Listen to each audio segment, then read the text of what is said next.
Sonny Gray's blockbuster move to the Red Sox has sent shockwaves across baseball. Today, we break down the trade grades, fan reactions, and hidden consequences that could shape the St. Louis Cardinals' future.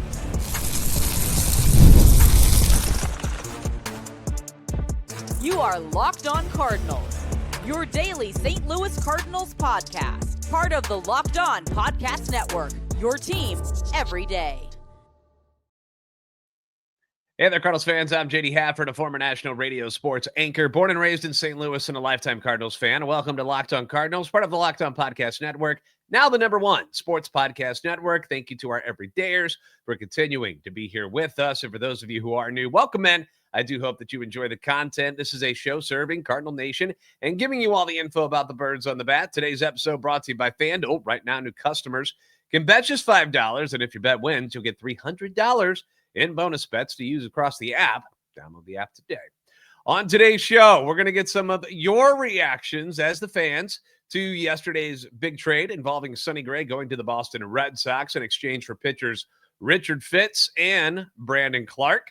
I'll share with you what a lot of the trade grades are going to be, what I think the future is going to be, as far as like who's going to be next to go off the Cardinals roster. But let's start with those ever popular trade grades, which is always something that it's hard to judge, in my opinion, because you have to give trades a chance to play out before you can really look at it and decide whether it was a good or a bad deal. I mean, how many times have you looked at a trade and you, of course, we're all going to have like an immediate reaction to it. You know, some you're going to feel one way or another just right off the bat. You know, people yesterday, family members were like, because I have family members who are Red Sox fans as well as Cardinal fans, obviously. And most of them are Cardinal fans. But my nephews and stuff, because my family lived in Boston for a little while. Anyway, but they had a reaction like, oh my gosh, we don't want Sonny Gray. What is this? Whereas the Cardinal fan side are like, oh my gosh, we're losing Sonny Gray. This is terrible. It's going to happen, right? I mean, you got to wait till things play out. And, you know, maybe you have one reaction at the beginning and then you change your mind later on. The deal that comes to mind where I was like that was the Jim Edmonds for David Freese deal. At first you have Edmonds, you know, this guy that's been insane for you for a very long time. One of your MB3 perennial Gold Glove winner, helped you win championships, and you move him along for a minor league third baseman. What? And at first glance, you're like, what is this? But in the end, David Freese ends up being a key piece to your championship team later on down the road. It's arguably the biggest home run in Cardinals history. And Jimmy Ballgame ended up bouncing around to the Cubs, the Brewers, and the Reds before hanging up his cleats. So it worked out wonderful. But at the time, you're like, oh, man, we're losing Jim Edmonds. But in the end, it worked out. So we won't know how well this trade works out until a couple of years down the line. But that doesn't stop folks from giving out trade grades on these things right away, which is fine because it's fun. It's entertaining. I like to hear what other people's opinions are, what people are saying around the league. And keep in mind that since, you know, Sonny Gray is the big name that's moving here, Richard Fitts and Brandon Clarke are not the big names, although they're the ones that we're going to focus on moving forward here shortly. But Sonny Gray is the big name. So these grades are based mostly on Boston's point of view for a lot of it, but also give thoughts on what the Cardinals got in return. So let's start with ESPN, who gave the trade a B+ for Chaim Bloom and company, saying Gray did throw his 3 fastball variants 53% of the time, so maybe the Red Sox suggest a different pitch mix. The four-seamer, while it gives him the one pitch Gray throws up in the zone, has been hammered 2 years in a row now, but was still the pitch he threw most often in 2025. Overall, Gray plugs a big hole without the Red Sox paying out a long-term contract. And the Red Sox didn't give up anybody who projected to be an impact player for them in 2026, who didn't believe that they overpaid, with Kylie McDaniel rating Clarke as the number 9 prospect in Boston's system back in August. And while there's obvious upside, if everything comes together, he's not close to the majors, and the profile screams reliever risk.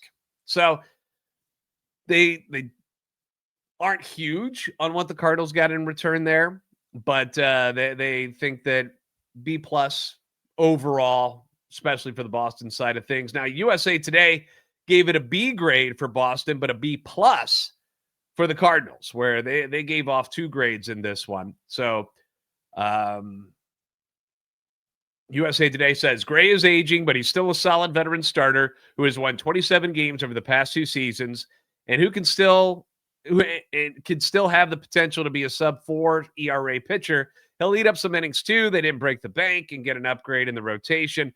Seems solid if unspectacular. Plus, the Cardinals are paying some money for Gray, which helps. Fitz, and this is where they go into the Cardinals side of things, had just an okay full year for the Sox with a 5 ERA and 10 starts, but he's young and there's potential there. It seems that Clarke is among the top 5 prospects for the Sox, so that's a really good return there. The Athletic, they actually had 2 people chime in on this one. Chad Jennings was the first one, gave it an A- for Boston and an A grade for the Cardinals, saying the Red Sox are ready to win. And among their most glaring short-term needs, a problem that already hurt them in the playoffs this season was a number 2 starter behind Garrett Crochet. Gray fills that void, offering experience and strikeouts without issuing a ton of walks. He's a rental and not especially cheap, even with the Cardinals covering roughly half of his salary. But he fits the moment and positions the Red Sox as a team committed to winning. The Cardinals, on the other hand, are where the Red Sox were 5 years ago. They're resetting, and another year of Gray would have been a waste. They're paying down his enormous salary, but are getting 2 big arms in return, one of whom in Fitz that can immediately move into Gray's rotation spot. Fitz isn't an ace, but he is a solid option with the raw stuff to potentially fall back into a multi-inning relief role. Clarke is farther away, but offers greater upside, and again, has a solid floor as a hard-throwing reliever. 2 big arms are a quality return for an overpaid rental. So some harsh words there for what Sonny Gray is. And the other person for the Athletic, Zach Mizell, gave it a B-plus grade for both teams, saying that Sonny just turned 36, posted his highest ERA since 2018. A peek under the hood, though, suggests there's nothing too alarming. Yeah, his hit rate increased to about 1 per inning. Again, his highest mark in 7 years, but he still doesn't walk anyone. He was one of 12 pitchers with 200 strikeouts. His FIP of 3.39 alleviates some of the concern with his 4.28 ERA. You just need him to keep the ball in Fenway Park. His 25 home runs allowed were a career high. His hard stuff gets whacked. Hitters logged a .585 slugging percentage against his fastball, and that's why he only throws it about 22% of the time. His sweeper is awesome. Hitters had a .239 slugging percentage and a 42.3% whiff rate against it. Just throw that, man. His curveball's still pretty good, though. And that's something that we've said many times here at Locked On Cardinals, that, Sonny Gray's biggest problem since he's come to the Cardinals is just keeping the ball in the ballpark. And it was something that he did really, really well when he was with the Minnesota Twins, and it doubled and tripled in the 2 years that he was with St. Louis. So that was a problem. The long ball kept burning him.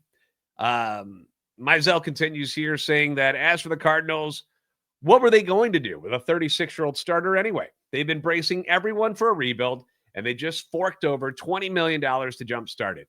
Fitz can slide right into their rotation, and Bloom can start daydreaming about making his old organization regret bailing on Clarke. These teams were a great match, and it's entirely possible that both sides wind up pleased, just at drastically different times.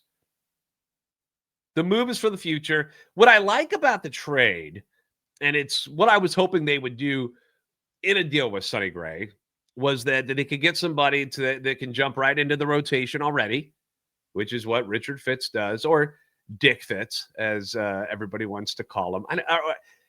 Did Boston have as much fun with this guy's name as we are already? Like, it's fantastic. Like, I've gotten so many texts and so many jokes sent to me, and it seems to be one of the things that Cardinal fans are more excited about.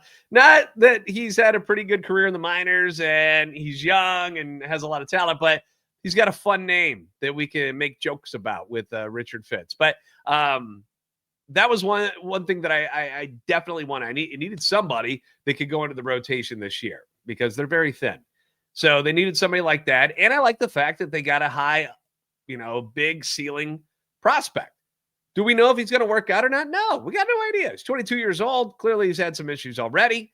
But it's something that you're willing to take a chance on just so you can clear some money and move on. And that's what they've done here. So I don't really have an issue with the trade. They got the two things that I wanted them to get. We knew they were going to have to eat some money.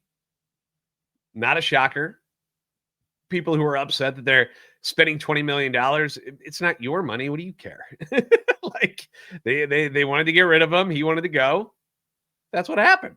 I've got more trade grades, a couple more of these that I want to get to that includes another A grade for the Cardinals return. Plus, we'll get to the fan reactions as well, because not everybody is pleased as some of the experts are with what the Cardinals got and with this trade just in general. So we'll get into all that coming up next on Locked On Cardinals.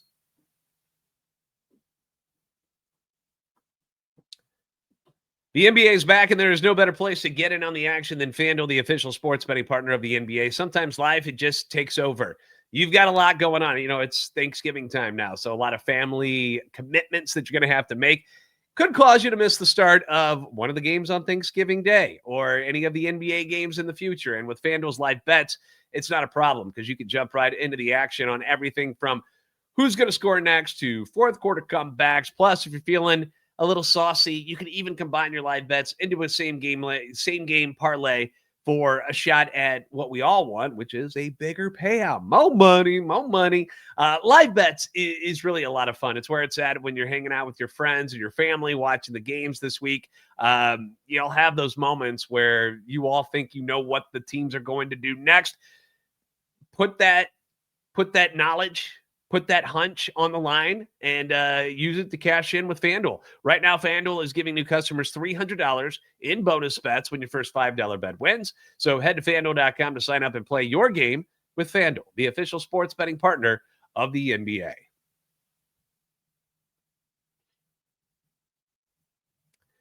Thanks for making Locked On Cardinals your first listen every day, and thank you for making Locked On the #1 sports podcast network. You guys rock. If you enjoy daily Cardinals content, you can follow the podcast on X at @LO_Cardinals. We're available on YouTube, TikTok, Instagram, at Locked On Cardinals as well. We're scrolling through some of the national trade grades for the Cardinals with their deal with the Boston Red Sox.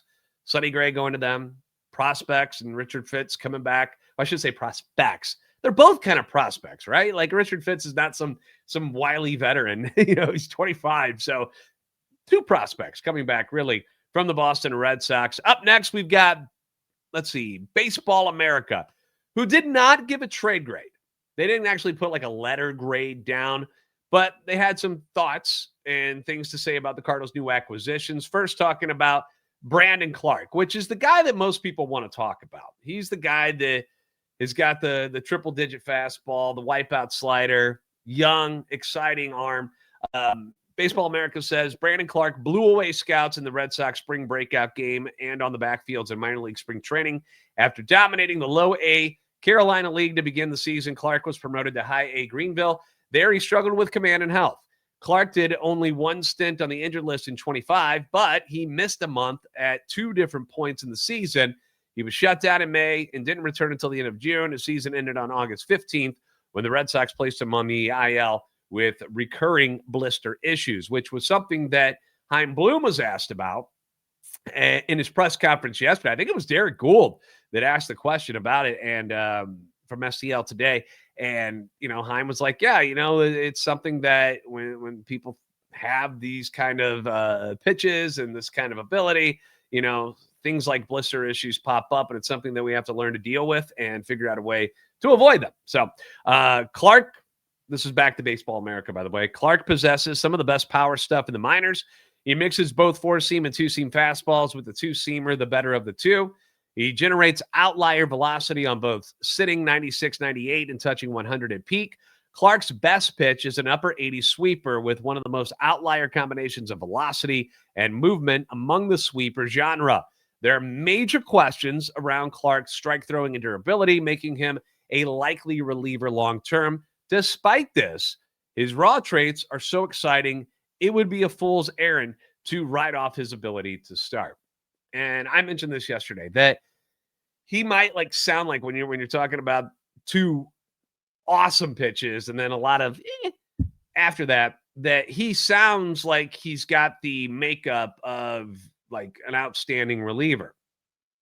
But why would you immediately push him into that role? You will try him as a starter and see if you can get more mileage out of him that way before making that switch to just a relief role. Baseball America continues here over the last 2 seasons, talking about Fitz now.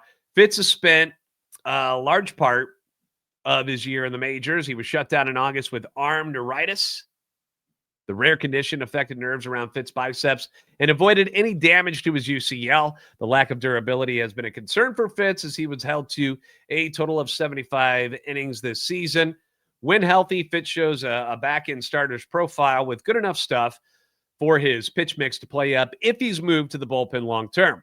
He did a good job diversifying his options for generating outs in 25 as he drove more ground ball contact than at any point in his career after introducing a sinker. Mixes a four-seam fastball that sits 95-97 with a sinker in the 94-96 range, upper 80s slider, lower 80s curveball, and a rarely used changeup.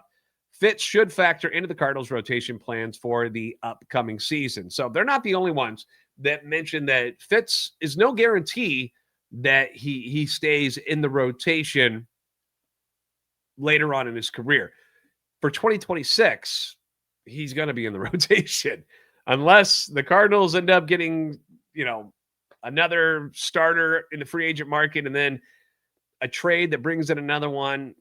He's going to be in the starting rotation this year. They didn't acquire him to go down there and be a long relief guy. That's not the idea. One last one here.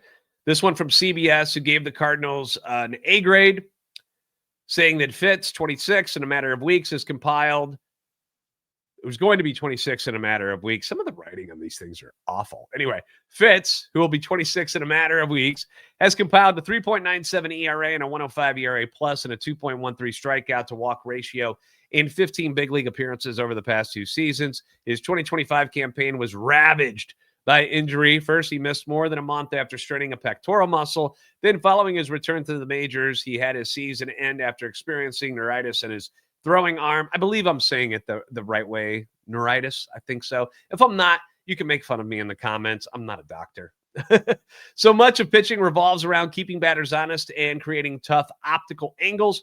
Fitz has both dynamics working in his favor. He threw 5 pitches at least 9% of the time last season, and all of them graded as average or better in the eyes of the analytic models.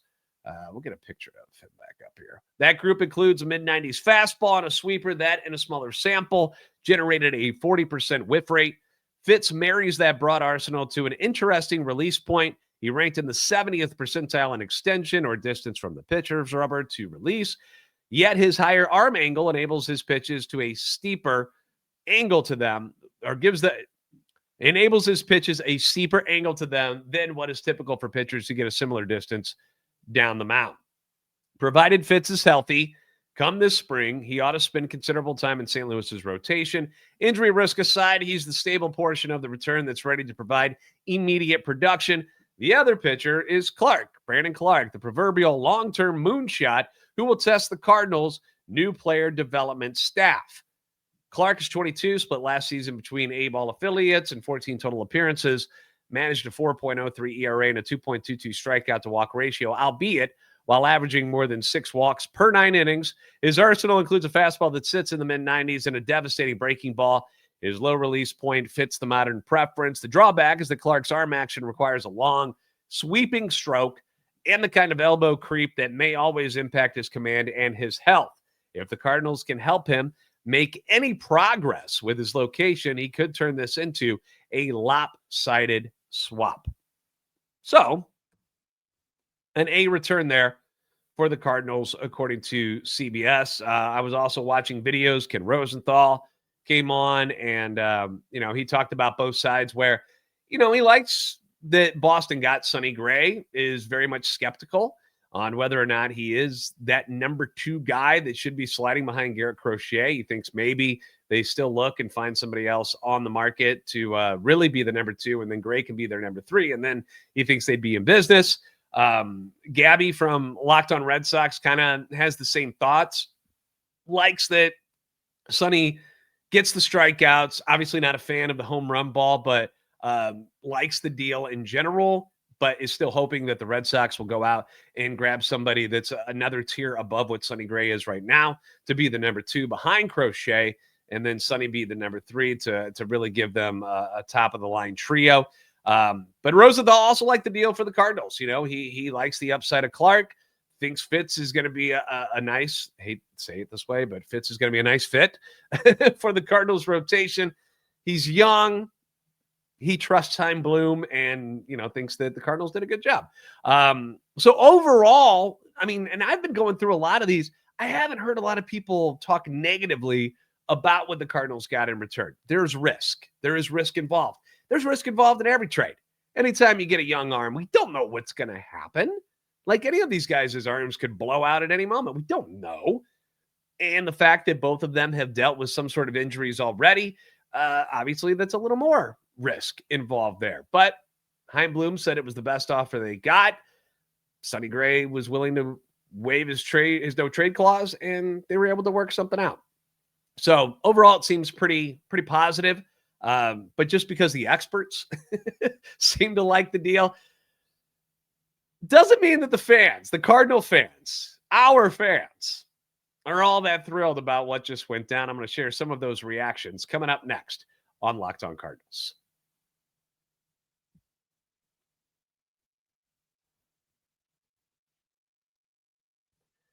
Thanks for making Locked On Cardinals your first listen every day. For your second listen, check out Locked On MLB, hosted by my guy Sully. Brings you a daily blend of humor and baseball throughout the offseason.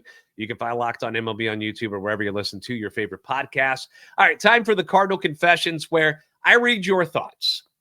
The Cardinal fans, Cardinal Nation, the ones who are bold enough and have enough courage to actually write in and let their thoughts be published, if you will. Now, I don't call you out by name because I don't need people yelling at you. That's not what this is for. But I love getting the reactions. And when it comes to hot topics and subjects that are going on, I want to know what you're thinking. And the trade on Sonny Gray is obviously the biggest topic right now. Flooded my inbox. And like I said, the experts seem to be pretty cool with what the Cardinals got. You know, there's risk. They like that Boston got Sonny, but they understand why that's kind of risky too. You know, is he going to be good enough for them? But not everyone is chipper about the deal, or as chipper about the deal as the national media is. So let's go through a couple of these. First one says, had me on the prospects, lost me on the $20 million. Would have preferred a third name in the deal. Gray isn't that busted for the Cardinals to eat that much salary. I'm surprised on the money going back, and with only 2 prospects to show for it. Deep breath, trust the process, trust the process, trust the process. All right, so I mentioned the $20 million earlier. It's not our money. There's no salary cap. Who cares? You were going to pay him $35 million. Now you only got to pay him $20. Although he's not going to pitch for you, but you did get a pitcher in return, and you get a prospect with a lot of upside. But I don't get, you know, when it comes to like football and stuff like that, where there are salary caps, obviously with the Blues and the NHL, I worry about the money more because you only have so much that you can spend. You can spend whatever you want in baseball. So I'm not so worried about the money side of things. But I see why it bugs people. I get it. But I just wouldn't let it bother me that much. Another one starts off with the money saying, we're still paying $20 million of his salary. This is a poop show of a trade, and I'm ready to fire Bloom right now. I mean, we drafted a closer in the first round of the MLB draft. He's talking about Liam Doyle. Then traded an ace for basically a bag of balls, but maybe a couple big league innings from future relievers. I mean, the ceiling for one of these prospects is a 5-hole rotation guy. Please fire this man before we're 2 years into his rebuild. So not trusting the process that Chaim Bloom has set in motion here. I'm willing to give Chaim the benefit of the doubt. You know, his job is to rebuild this farm system and at the same time remain competitive at the major league level. But rebuilding the farm system is number one. And that's what he's done. He's gotten 2 prospects in exchange for an older veteran at age 36 that didn't really want to be in St. Louis anymore. Not because there was something wrong with St. Louis, the city. Not that he disliked the Cardinals, but he wants to go somewhere to win. So why would you keep that guy around? And what good is he doing? Like the last 2 years, they haven't won anything. They haven't won squat with Sonny Gray there. So what's the point? Another one says they sent his butt and 21 million. F that. I will burn all my lifelong Cardinals memorabilia, except for the baseball I have signed by Red Shandies. Good call. That's a good one to keep. If they get rid of Brendan Donovan and Alec Burleson, that's the secondary part, that he's going to burn all of his stuff, except for the baseball. If they get rid of Donnie and Alec Burleson, I don't give a poop how much they're worth to another team. They should be worth everything to our team. They don't have to trade Donovan and Burleson. So I don't think Burley's going anywhere. Donovan, it might happen. It might happen. So will you only burn half of it if just one of them goes? The Cardinals are headed for a horrible demise if they don't hold on to 2 of the hardest working blue-collar players in the MLB. You're the one with the checkbook. Your great-grandchildren are going to prosper or ask people if they'd like fries with that. Depending upon where you go with this team, the most loyal fan base in MLB is tired of it. Yeah. But as I've said before, like if you don't want to go through the rebuild, and nobody wants to do that, really. But the other option is just putting Band-Aids on the problems, right? And the problem is you need to grow your own stars, and you need to be able to take advantage of a stellar farm system to use not only for your own team, but as trade pieces to go get bigger pieces later on down the road. It's how they used to do it, and that's where things faltered under the final years of John Mozeliak, is that the farm system was not very good. And then the guys that they did bring up that they thought were going to be good have not been very good, hence where we are at this day and age. These are getting angrier, by the way. Looks like the Pirates won't be in last place this year. Cardinals trade real pitcher for both Sox trash pitchers. Great way to rebuild. This is not a good deal for St. Louis. Sonny Gray will win the Cy Young Award in Boston next year. Ooh. Might want to go to FanDuel and put some money on that one if you feel that strongly about, because it's in all caps, by the way. You feel that strongly about that.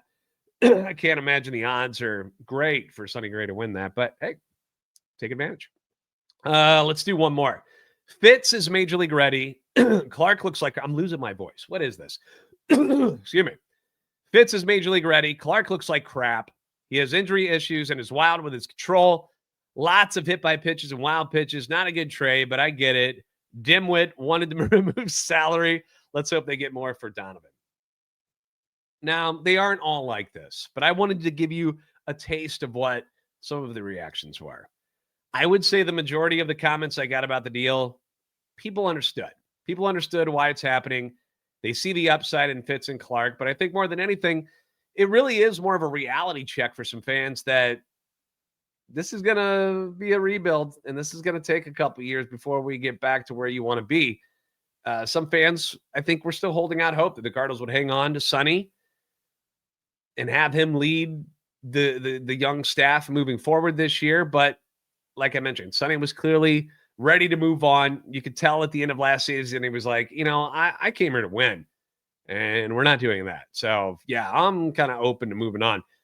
He didn't want to be a part of a rebuild. I don't blame him. It's his choice, his career. He wants to win, waive the no-trade clause to do it. Keep your thoughts and comments coming. We're going to continue to monitor the trade situation with the team because, they surely aren't done yet. Who's next to go? In my opinion, they got to get whatever they are going to do with Nolan Arenado out of the way and get that done first. That's got to be the next domino in my eyes, just because that involves the money. How much are they going to eat, which will let you know what's left over to do whatever Chaim Bloom wants to do at the major league level. It would also involve opening up a spot on the infield. Then you can start fielding your calls for Nolan Gorman and Brendan Donovan. Although saw today that Katie Wu from The Athletic posted that the Cardinals do not need to trade Donovan and will do so only if they are blown away by an offer. That, according to a team source.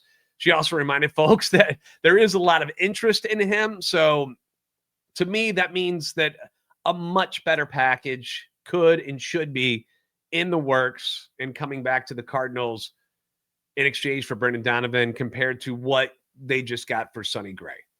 Sonny Gray was owed a lot of money. He's older. He's not under contract after this year. It's got to be a mutual thing. So Donovan's in a different boat. He's also an everyday player. He's much younger. Finalist for the Silver Slugger Award this past year. He's won a Gold Glove. He can do a number of different things. The package is going to be a lot bigger and a lot better in return for Brendan Donovan. But they don't have to trade him. They don't have to. But if they get blown away from a deal, and that's what Katie warns, is like the way the interest has been and what she's hearing, a lot of people are after him, which means good deal for the Cardinals should be coming our way if it happens. So more to come for sure. Once again, Die Hard 2, 'Tis the Season, comes to mind when they asked John McClane if this is what he expected. And he just shakes his head and says, nope, this is only the beginning. Thanks for making Locked On Cardinals your first listen every day. If you haven't already, give us a follow on X at @LO_Cardinals and at JD Sports Radio, TikTok and Instagram at Locked On Cardinals. Like, subscribe on YouTube and help our channel and love for the Cardinals grow. You guys are the best fans in baseball for a reason. We'll see you next time on Locked On Cardinals.